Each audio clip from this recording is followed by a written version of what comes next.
બોલો રાજા રામચંદ્ર ભગવાન કી જય. એટલે હું રામાયણમાં પૈસા ભેગા કરતી હતી એ જ્યારે આવે કાંઈ ભાડું મારું તો હું ભગવાનને ધરવા હાટુંથી ત્યાં મૂકી દેતી. દર મહિને 500 રૂપિયા, ક્યારેક આ નવી આવી છે એટલે ધરી કે રામાયણ છે તો મૂકી દઉં. એમ કરતાં કરતાં ભેગા કરેલા હતા પૈસા. એટલે ભેગા કર્યા તો એક દિવસ સાધુના વેશમાં 2 ભાઈઓ આવ્યા. નીચે તાળું દીધું હતું, એ આવ્યા 2. એટલે અહીં મારે સોફો હતો ત્યારે, તો સોફામાં 2 બેઠી ગયા. એટલે રામાયણ વાંચતી હતી હું, તો એ 2 ભાઈઓ સાંભળતા મારી સામે જોઈ રહ્યા હતા.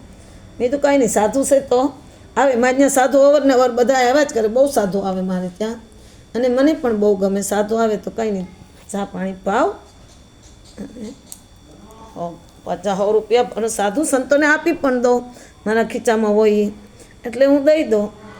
ને સાધુ આવે ઘડીક વાર બેહે, 1-2 ભજન પણ એમ કહું કે મને સંભળાવે એમ, એટલે હું સાંભળું. પણ એ લોકો ભજન બોલે એટલે ડેલીમાં બેઠી હું સાંભળું. જો બપોરનો ટાઈમ હોય તેને ઉપર લઈ આવીને જમાડું હતા ને બધાને. એવામાં પણ હું રામાયણ વાંચતી હતી ને આવો જ ટાઈમ, આવા ટાઈમે જ હતા. તો એ આવ્યા 2 સાધુ, આવી ત્યાં બેઠા કાઢવા. પછી મેં રામાયણ પૂરી થઈ ગઈ એટલે આરતી કરીને મૂકી દીધી ભગવાનની. એટલે એ સાધુ, મેં કીધું બોલો મહારાજ. મેં કીધું મેં તો તાળું દીધું, તમે આવ્યા કેમ? તો કે આવીને એમ અમારે હું તાળાની જરૂર. કીધું બરોબર. કે અમે પૈસા લેવા આવ્યા. મેં કીધું એ ના, તો કે રામાયણમાં પૈસા છે ને દઈ દે, અમારે મંદિર બનાવવું છે અયોધ્યા. મારે મને કે હું રામ છો, આ લક્ષ્મણ છે. ને એટલી જીદ કરી. ભગવાન ઊભા થઈ ગયા. આમ કેવું આમ બોલું. હું તો બી ગઈ, એકદમ જ બી ગઈ કે વાત જ જવા દઉં. મેં તરત કીધું તમે 2 ભાઈ બેઠા ઉતરી જાઓ, મારે પૈસા દેવાની નથી. હું તો અયોધ્યા મારા રામના મંદિર હાટું જ પૈસા ભેગા, પણ તો અમે રામ છે ને, હું પૈસા લેવા આવ્યો છું ને એમ. મેં તમારી ભેગા છે તો કે લક્ષ્મણ છે. વાત સાચી, પૈસા તો દશ જ નહીં. હું તો મારથી બીવ છું, અટાણે તમે બેઠા ઉતરી જાઓ બસ. મેં કીધું હું હકીકત એકલી જ હતી આખા માળમાં. હું બહુ જ બી ગઈ હતી ખરેખર, કે કોઈ આ રૂપમાં રામ સો કરીને મને કોઈ હેરાન કરવા તો નહીં આવ્યું હોય ને, મને એવું લાગ્યું હકીકત હતી. એટલે તો રોયા જેવી છે કે તમે બસ હેઠા ઉતરી જાઓ. દાદરો ઉતરતા બી બોલ્યા કે જોજે તું બહુ પછતાશ. અટાણે દેતી હતી ને પૈસા મારા મંદિર કરવા જતા છે, મંદિરમાં વાપરવા પૈસા. અને હકીકત ભગવાનના મંદિરમાં જ વાપરવાના પૈસા હતા. અને આવી રીતના બન્યું. પછી ઉતરતા દાદરો ઉતરતા હતા, હું એમ પાછી એમ વાહી ગઈ, એવું નથી, હું વાહી ગઈ. પછી એ વયા ગયા ને પછી મારા મગજમાં એ ઉતરી ગયા. તો તાળું તો ખુલ્લીને ઉતરી ગયા છે, તાળા તો દીધેલા હતા, નીકળી ગયા. એટલે પછી મારા મગજમાં પાછું થયું, હે ભગવાન, મેં તો તાળા દીધેલા છે, આ 2 આવ્યા ક્યાંથી, આ પાછા ગયા ક્યાં? પણ પાછું દરવાજાની બહાર જોઈ, ત્યાં કોઈ હતું નહીં. પાછું મારા મગજને એવું કરી લીધું કે ભ્રમ છે. પાછું મને તો એટલી પછી હું દુઃખી થઈ ગઈ હતી કે વાત જ જવા દો. હું કોઈને કહી નહીં શકું, એટલી હકીકત હું દુઃખી થઈ. મારી પાસે હતું ને બધું ખરેખર ચાલ્યું ગયું હતું, કાંઈ જ વસ્તુ નહોતું રહ્યું. અમે બહુ બધું વેચી પણ નાખ્યું. પછી બહુ દુઃખી ગઈ હતી, એટલી દુઃખી થઈ ગઈ કે હું વાત જ જવા દઉં, તમને કોઈને વાત નથી કરી શકતી. એટલી દુઃખી થઈ ગઈ હતી હું કે રાતને દી આમ પડખા પતી હતી ને માવડા આવતા હતા. મારા કોઈ કામ પાર પડતા નહોતા. આ પડખે આ પડખો ભરવું. પછી આખેલે કુંભનો મેળો થયો ને ભર, ત્યારે એમ થયું કે લાવ હું જાઉં. પણ ખરેખર ભગવાનની આજ્ઞા નહોતી ને, તો કોઈ વાતે કોઈ આવવા જ માગતો નહોતો. હું તો અહીંયા કથા કરવા પણ માગતી હતી, કોઈ વાત મારી ભેગું જ કોઈ આવવા માગતું નહોતું ખરેખર. પછી કોઈ તૈયાર થયા 8-10 જણા, હાલ હું જાઉં. પણ એવું રસ્તામાં તો એટલું ભયંકર એક્સિડન્ટ થઈ ગયું કે કોઈ બચી જ નહીં. એટલી ખાઈમાં ગાડી અમારી મોટર ઘરી ગઈને માથે હતું ને બધું ગયું, અને ભૂર પડ્યા તો ફરે. ઓ અરે ભગવાન! એ ટાણે ખાઈની અંદર હજી પડી ગાડીને તરત 2 ભાઈ આવ્યા, અને 2 જણાએ તરત દરવાજો ખોલી નાખ્યો ને મને એકદમ બાવડું થોપીને બહાર કાઢી લીધી.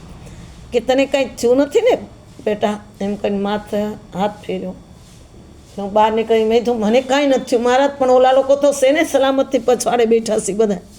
એટલે દોડીને એને 2 ભાઈએ ત્યાં બાયણું ખોલ્યું, બધાને કાઢ્યા. તમે સલામતી જ છો? એટલે પછી નીકળ્યા અને ખાઈમાંથી બહાર કાઢ્યા. ઊંચી ખાઈ ઘણી જ હતી, 15-20 ફૂટ ઊંચી હતી. એમાંથી અમે બહાર નીકળ્યા અને અમારા તો કપડાના પોટલા, સાડીઓના પોટલા ઘણા હતા. હું તો લઈ ગઈ હતી કે સાડીઓ બધાને હું અહીંયા 10 કારો છે એટલે અયોધ્યા જઈને પણ મારું કીધેલું કંઈ નહીં હાલ્યું ભગવાનનું. પણ એ વખતે ભગવાને અમને બચાવવા આવ્યા બસ રાતે, અને હનુમાનજી મહારાજ પોતે પણ બચાવવા આવ્યા. ને આજુબાજુવાળાને બહુ બધા એને દર્શન થયા કે અહીં રાતે તો ઘણા એમે કહેવા કે મા ગંગાજીના પણ દર્શન કર્યા. ઘણા એમે કહેવા મળ્યા કે અમને ભગવાન પોતે એમ કે આવી ગયા હતા અહીંયા રાતે તમને બચાવવા. બધા એમ કહેવા મળ્યા. અને સવારમાં પણ એ ભગવાન પોતે પાછા અમારી ભેગા પણ એ જે બે ભાઈ આવ્યા હતા અમારી ભેગા રહ્યા, મોટર હમી કરવા ગયા, પાછા આવ્યા, પાછા એને મૂકી પછી ક્યાં ગયા ને અમને કીધું નહીં. એને ચાલે ગયા. પાછી અમારી ગાડી પાછી ગેરેજે લઈ ગયા એટલે કીધું સારી છે તમે આખો કે ગાડી, પણ થોડીક આમ તેમ ઓલી બધું ભાંગી તૂટી ગયું હતું તો એને કીધું તમે પૂગી જાઓ જાઓ. પણ અમે અહીંયા પૂગી ગયા, અયોધ્યા પૂગ્યા ને ત્યાં મહારાજે કીધું પૂગી ગઈ ને બટા, હવે એટલું જ બોલ્યા કે બટા તું પૂગી ગઈ ને અયોધ્યા, બસ હવે બધું સારું થઈ જાય હો, હવે ચિંતા નહીં કરતી. હું રોવા મળ્યો, બસ હવે તું પૂગી ગઈ, હવે તારે ક્યાંય રોવાની જરૂર નથી, તું તો તારા ઠેકાણે આવી ગઈ અહીંયા, બસ હવે બધું સારું થઈ જાય. હવે બધું બસ મન શાંતિ થઈ ગઈ. ખરેખર પાછું બધું સારું થવા મળ્યું, સુખ શાંતિથી રહી. પણ થોડાક દી થાય ત્યાં બધું પાછું સારું થઈ જાય. જો માણસને બધું સંકટ આવે એકદમ નથી જાતું, આવે ત્યારે એકદમ જ દોડીને આવે છે, જાય ને ત્યારે આમ જરી જરી જરી કરીને જાય. એટલે સગરની દીકરી છે એની માથે દુઃખ પડશે પડશે ને પડશે. તમારે સહન કરવાની શક્તિ રાખવી જોઈએ કે મારે હું સગરમાં આવતા લીધો તો દુઃખ આવશે. સગરની દીકરીને, સગરના દીકરાની વહુને બધાને દુઃખ આવશે, દીકરાઓને આવશે, પણ તમને સહન શક્તિ કરવાની શક્તિ પણ એ જ આપશે મારો રામ જ તે. એની શક્તિથી તમે આગળ પણ હાલી શકશો અને તમને બધાને ભગવાન ખૂબ સુખી કરે. ખૂબ તમારા ઘરમાં ધનના બધાના ઘરમાં ભંડાર ભર્યા રહે કે તમારે સગરના દીકરા દીકરીને કોઈની પાસે માગવા નહીં જવું પડે, આજુબાજુ આડોશ પાડોશીની પાસે તમારે માગવા નહીં જવું પડે કે તમે અમને જોઈએ એમ. તમને મા ભવાની ભગીરથી ગંગા પણ બેઠી છે, એ પણ ખરેખર દેહે અને મારો રામ પણ. તમે એનું સ્મરણ કરજો તો સ્મરણ કરે ને એટલે ઉતરી જાય છે. બોલો ગંગા મૈયા કી જય, જય ગંગા મૈયા.